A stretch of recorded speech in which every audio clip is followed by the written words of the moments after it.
back to the Crochet Crowd with my friends at Yarnspirations.com. Today is the Jonas Crochet Collective Motif Blanket. Today, we're going to be focusing on the edging that will be done with all 9 of the different squares that we have. So I'm going to give you some advice I noticed right off the bat after I did the first one. And the edging here is on page number 2, and the instructions are right here. So we only have 2 rounds to do. You can choose a different color. So I would choose the color that you want to do all the connections with. So in the picture color that you see, it was done in this gray color. So that's up to you on what you would like to do. So I'm going to give you some advice now, and let's begin and start. So all of the different squares will end up coming back to this video just in case you need to have a refresher. So as we begin this process, I noticed that when I finished the first one, it was more scrunchy like this and more rectangle than it was square.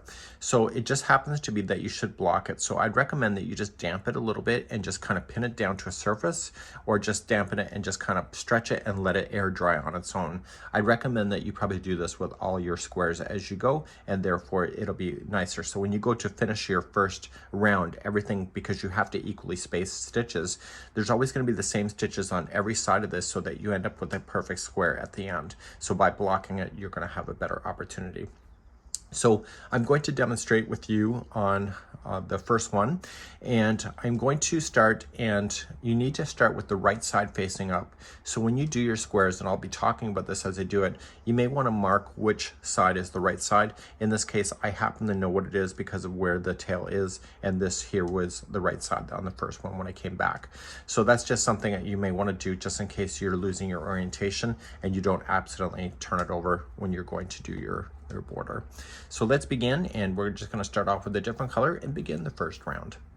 We're going to begin our first round, and we're just going to go into one of the corners. Just choose and go right into the top, and you can just join it. If you want to do a standing single crochet, that will count as 1 single crochet. I probably recommend that as well. So if you wanted to do that instead, just put it onto your hook already and pull it through where you put it through, and then pull through 2, and that's a standing single crochet. I find it looks nicer. So now I'm going to put 2 more single crochets into that same corner. And so each one of the corners will have 3 single crochets in it. So now what we have to do is that we have to equally space out 28 stitches before you get to the corner piece. So there has to be 28 between here and the one right before. So I would start counting if I were you, and it's going to be very close to what you need. So if you have to skip over a stitch in order to make it 28, if you have to add in 2 stitches in one in order to make it 28, that's what you're going to do.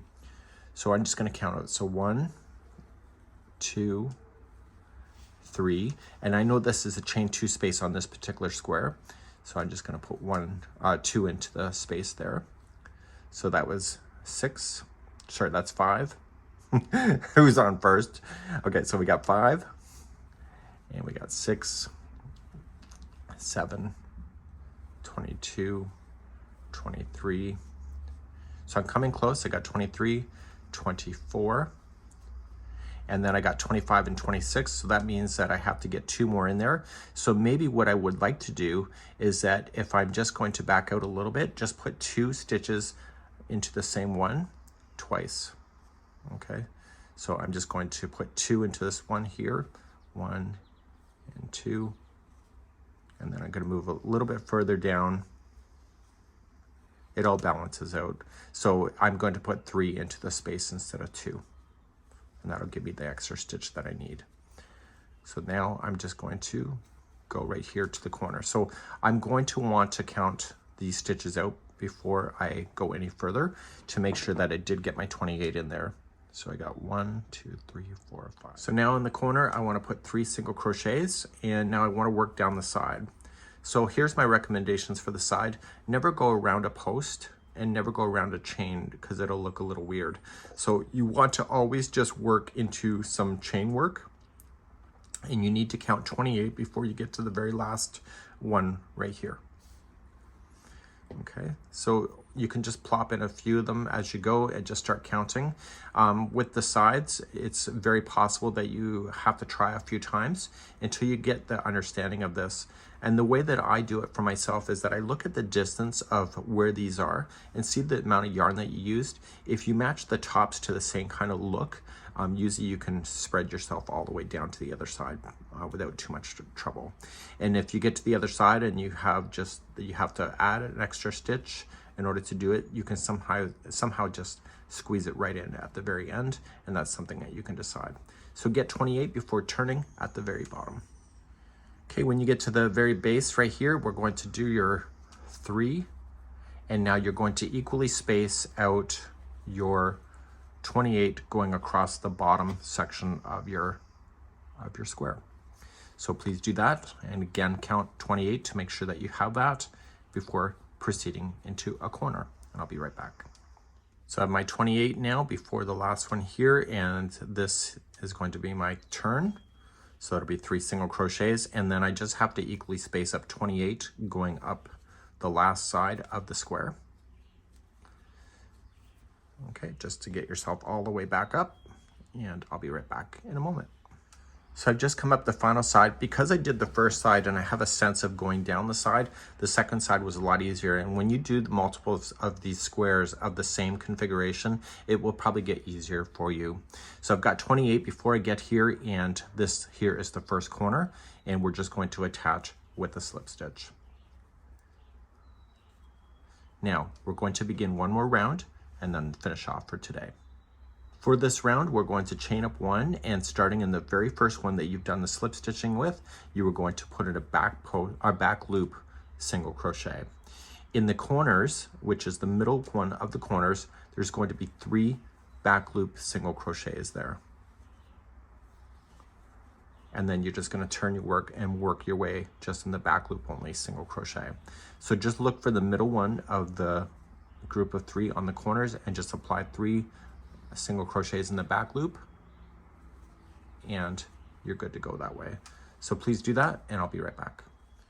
So I'm coming all the way back around, and I'm now done the square. So we're going to go right to the end, and we're just going to slip stitch. I'm going to give you a little tip. Sometimes when you finish stuff, it looks like crap. So I'm going to tell you something that you may not know. So if you just don't slip stitch it to the very beginning one right here, and you just pull this out, if you put this through a tapestry needle, you can do what is called as an invisible join. And usually when you slip stitch and you finish something, you end up with a lump on the side, and especially in a square like this, it's really noticeable. So if you travel this yarn where you should have done the slip stitch, coming from the back side and coming forward like here, pull that yarn through, and do you see where this is coming out of in the top here? You want to go back through there and favor the back side of the work. And what you're doing is you're creating what appears to be a stitch, and you're just going to pull tight. Okay, so therefore you don't end up with a lump that's caused by slip stitching. So then on the back side here, you can just drag the yarn through, and don't let that needle come to the front side of the work. And the first pull through is the most critical, because if it's too tight, then it will malfunction, or it'll malform. So keep it nice like that, and then coming back through. So you just don't want to go between the strands. You want to actually split the strands as well, because it's harder to get out. So make sure you're confident when you go to do this.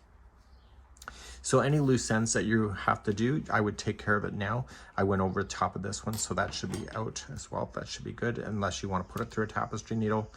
You probably don't need to, and anything that you did when you were working your way across. So now we've just now converted this into what appears to be more of a square, because the stitches on the outside are causing that to happen. You see that it's sitting nice and flat, and this would be how you would do the edging for all of them, no matter the configuration that you have inside your square. We hope you enjoy, and that's it for today.